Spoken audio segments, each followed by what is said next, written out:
So on behalf of Heritage Frederick, I am thrilled to introduce our guest, John Fieseler. John and I have gone back a number of years. I think you served on one of my boards, and then of course I had the opportunity to serve on your board with Visit Frederick for a number of years. John is the executive director of Visit Frederick. In other words, our destination marketing organization that represents all of the tourism and travel sites and destinations in Frederick. So John, thank you for being part of our program today. My pleasure, Sean. Thanks for this virtual opportunity. So as part of the Museums by Candlelight event, you know, we are celebrating holiday traditions in Frederick and around the world. It's part of our We the People exhibit that we've been working on for the past year, and hopefully we'll be able to share with visitors soon at the Museum of Frederick County History and at Heritage Frederick. So we thought it'd be a great way to tie in the holidays and different cultural traditions. And so we're interviewing a number of people representing different ethnic groups and organizations in Frederick. But we also want to talk about what happens in Frederick, typically in a normal holiday season. And so I thought we would just start by, you know, at least for me, the holiday season kicks off around Thanksgiving. I try to avoid holiday music before Thanksgiving. I try to avoid, you know, walking in shops or malls and wanting to, you know, get into the festive spirit until then. But with Thanksgiving weekend is, of course, Black Friday for some. It's also Frosty Friday for many. So let's start there. What typically do we have going on in Frederick County on Thanksgiving weekend? Well, Frosty Friday, as you mentioned, a great event that the Downtown Frederick Partnership organized years ago. A more pleasant title, I guess, than Black Friday. Although for retailers, of course, in the black means they're profitable for the year. And so that's how it got its name. But it really has grown over the years. I remember when it first got started and just trying to get restaurants to open up a little bit earlier or things like that. It took a while to grow. But you're right, that is traditionally one of the kickoffs, Maryland Christmas show out at the fairgrounds for many folks as well in that same time frame. And of course, you know, as we go on with the changes and the numbers with the virus, we know that even some of the things that are still planned to happen this year are subject to change. So anything we talk about, we should probably remind folks to just confirm, even though it's planned at this point in time. Let's keep our fingers crossed, but things might change. So, you know, beyond that, as we get into December, you know, one of the longtime traditions is that holiday art competition, Celebrate Frederick does. And, you know, they really have it down to a neat system where artists compete, they enter their artwork, which, if chosen, becomes the official committee artwork for the following year. So there's not enough time to turn around and crank out ornaments or posters after they've just selected it this season. So whatever's chosen this year will be the artwork that gets used by Celebrate Frederick 1 year from now when everything is back to normal. Right. Knock on wood, indeed. Yep. And so this year, what they're going to do is they have an exhibit at the Delaplane Visual Arts Center, as they typically do. But instead of having the evening where everybody is packed in there to hear what the judges have decided, it'll sort of be spread out. So throughout the entire month of December, folks can go by the Delaplane, but the People's Choice part of it will be this year. So they're actually just going to use Facebook likes for that, and folks can help choose. So there's the official judges' choice, which becomes the artwork for the following year, and they get, I think, $1,000 prize for that. And then there's the $100 prize to the People's Choice winner, which is, you know, Facebook likes. And kind of other Celebrate Frederick events that typically happen that weekend. They have a busy first weekend in December typically. Not only the holiday art competition, but they've done a Scents and Sweets for years, and of course the Candlelight home tour. You know, most of that has also been modified or postponed until put on hold until for this year, and then hopefully kick back or start back on in 2021 as well.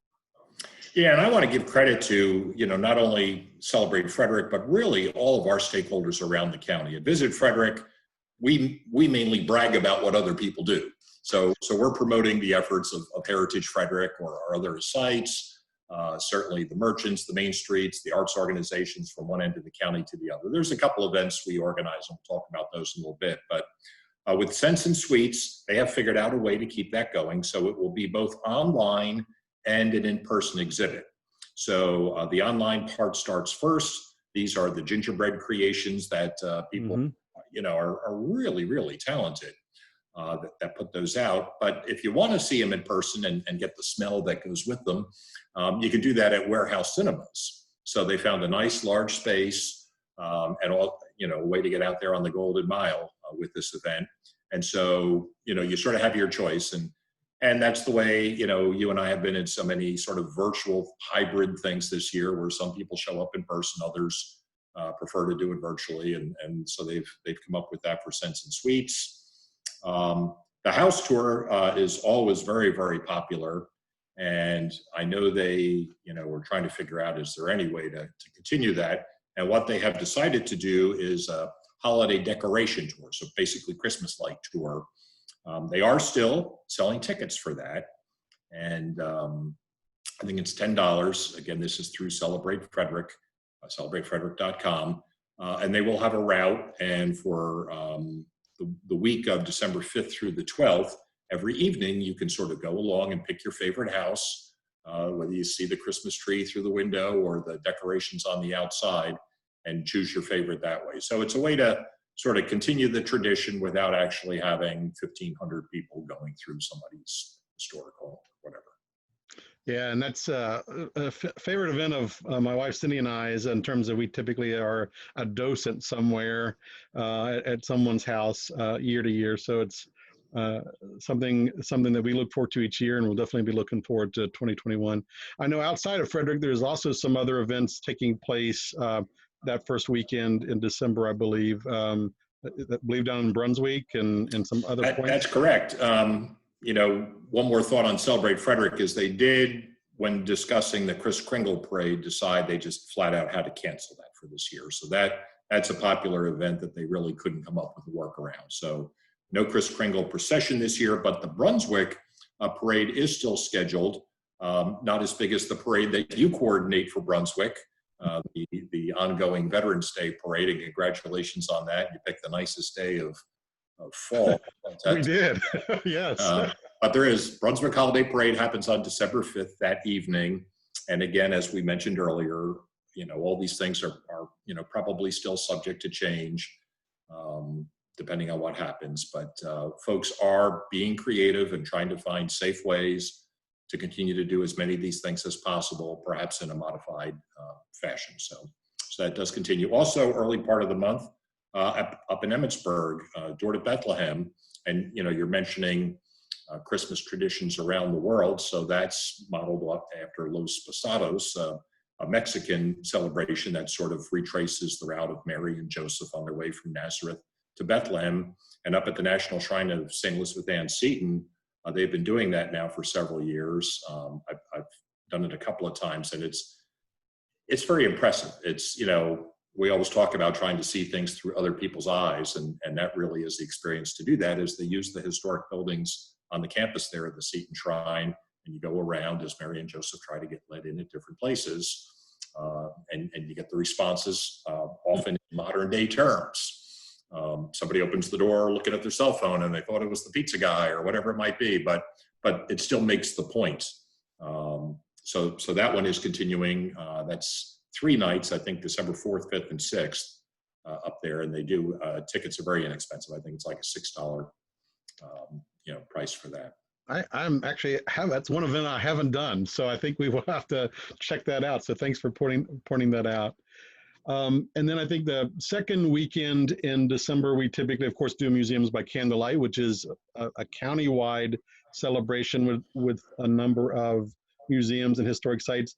Tell us what would normally take place first, and then we can talk about how we're celebrating and commemorating that tradition virtually.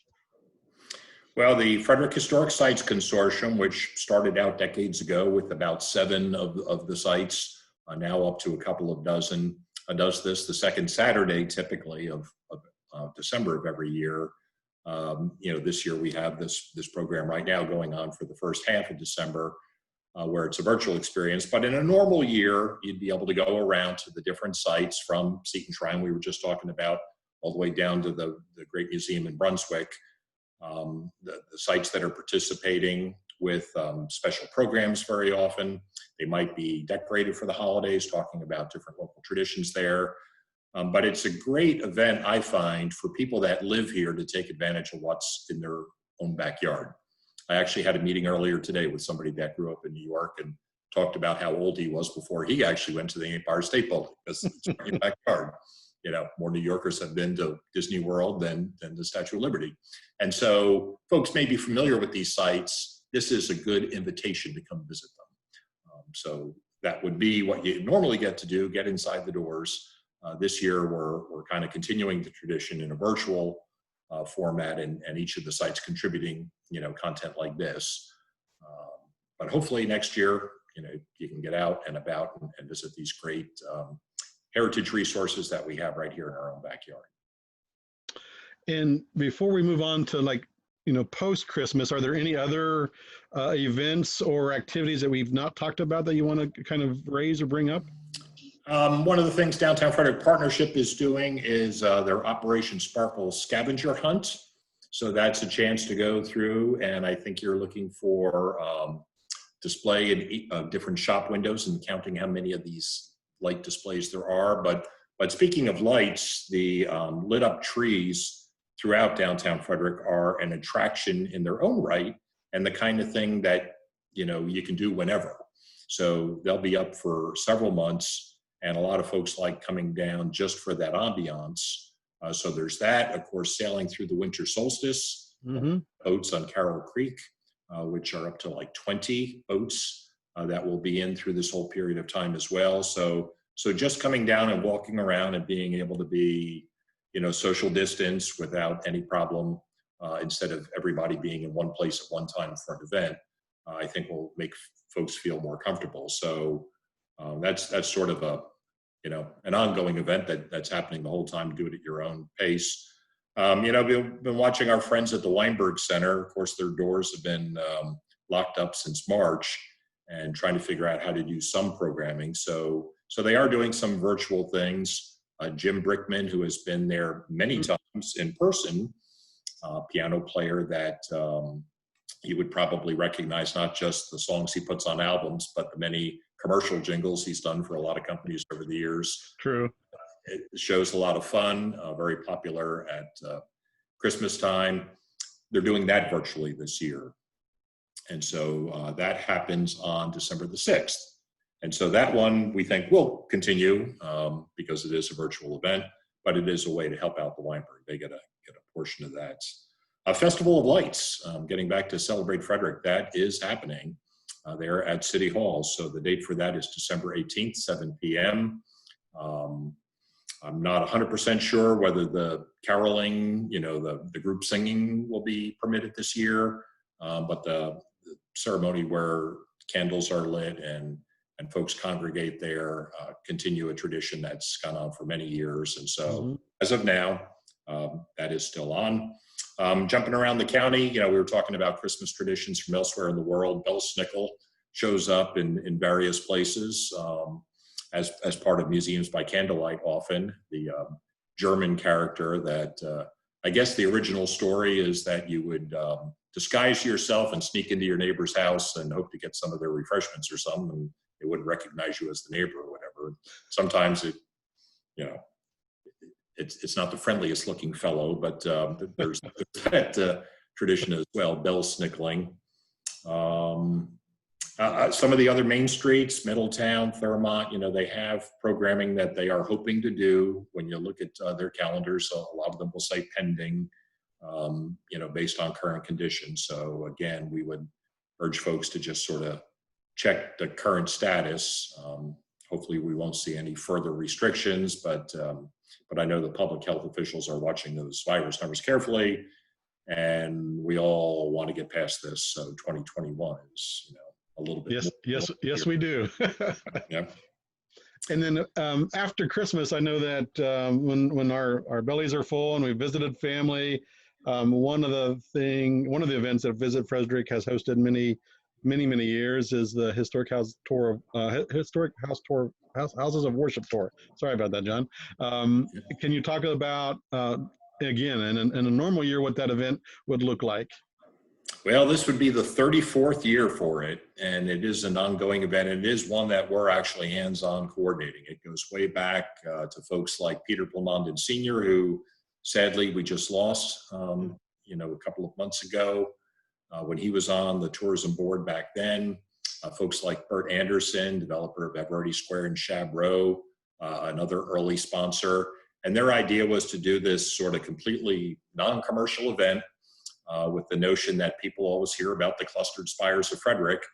Perhaps they drive past these beautiful churches, and years ago it included the synagogue as well when they were downtown. And so they organized this, and it would typically be the day after Christmas. It would get a little more complicated when the day after Christmas was, on the weekend, and we had to work around services in the different houses of worship, in which case it would jump to Monday night. But in a normal year, the churches would open up. They're still decorated for Christmas, and they would have volunteers from their congregations there to talk a little bit about the history of the building, of the congregation. Usually there would be entertainment, and I have sort of varied over the years from trying to visit every single church, even if it's just for a minute, versus looking at the schedule and deciding, okay, I'm going to go spend some time and listen to this bell choir, or this choral group. But that is going to continue this year, but in a virtual format. After talking to the different churches, some of them were hoping to continue with it. They are doing services, all the social distancing, mask requirements, etc. But more than half of them did not feel comfortable with it, as well as recruiting the volunteers that they would need to do it. So it will be virtual. In one aspect, it will be similar to what we're doing here with Museums by Candlelight, where there will be a landing page and links to the different churches, and then whatever video content they want to provide, they'll be able to do that. But we also have an overview video, and we want to thank the folks at Comcast, who on the 20th anniversary of the tour actually produced a half an hour long program that visits each one of them, as well as they interviewed either the pastor, the minister, or the volunteer coordinator for the tour.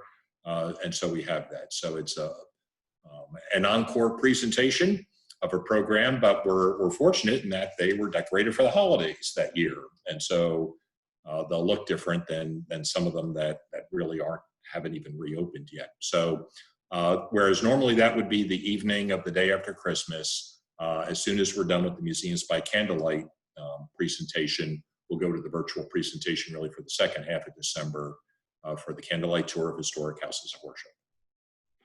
And I know in our conversation you've brought up, obviously the Weinberg Center, you've brought up the Delaplane, our downtown Frederick, and many of our other main streets, whether it's Thurmont or Middletown. At least during this time frame, we can still support, our local sites, even if we can't visit them. Heritage Frederick and our museum is closed, during COVID right now. As you mentioned, the Weinberg has had to shutter their doors, but there's lots of ways that we can still support them. We can buy gift certificates. We can, buy wine from our local wineries. I mean, talk about how we can take this moment and this time of year to still support and shop locally and support, whether it's a restaurant, a business, a shop, or even an arts facility or museum or winery. Talk a little bit about that. Yeah, you're absolutely right. That's something we can all do. Even though here at the Frederick Visitor Center, we sell the Downtown Frederick gift cards, we are actually encouraging folks to buy a gift card directly from the merchant that you would like to support. Ours, quite frankly, works like a credit card, and the local merchants don't get any of that money until somebody redeems that card there. So although we're happy to sell those cards that the gift for somebody you don't know what to get, they have tons and tons of choices. But if you really want to benefit, the local merchants that we are, just praying survive all of this and are in place on the other side, whether it's the restaurants, the wineries, breweries, whatever, think about that. Either visit them if you're comfortable with that, or get one of their gift cards. So you're able to help them out through this period. Likewise, I know some of the historic sites that don't really do a lot of pushing an online shop because they're more anxious, as we are, to get people here in person. It's a way to help them see if they have things that you can buy online and help them out. Yeah, and during this time frame, Heritage Frederick has pivoted, and we put together an online bookstore and gift shop called the Bookery. So that's a perfect example of how lots of businesses have had to modify what they traditionally do. In any normal year, Frederick is just a wonderful place any time of year, but particularly during the holidays. Even with some restrictions given the pandemic that we're all facing, I think there's still lots of wonderful opportunities, and I appreciate you sharing some of those with us, John. Thanks to Visit Frederick for all you do to promote not only the historic sites and all of our destinations, but you are a great repository for these events. So people can go to visitfrederick.org and look at the calendar of events and other things that you have to offer, correct? Absolutely, and we're working hard to keep that current in an ever-changing world. Well, John, thank you very much for sharing a little bit of the holiday traditions in Frederick County with us. My pleasure, Sean. Thanks for the opportunity, and happy holidays. Thank you.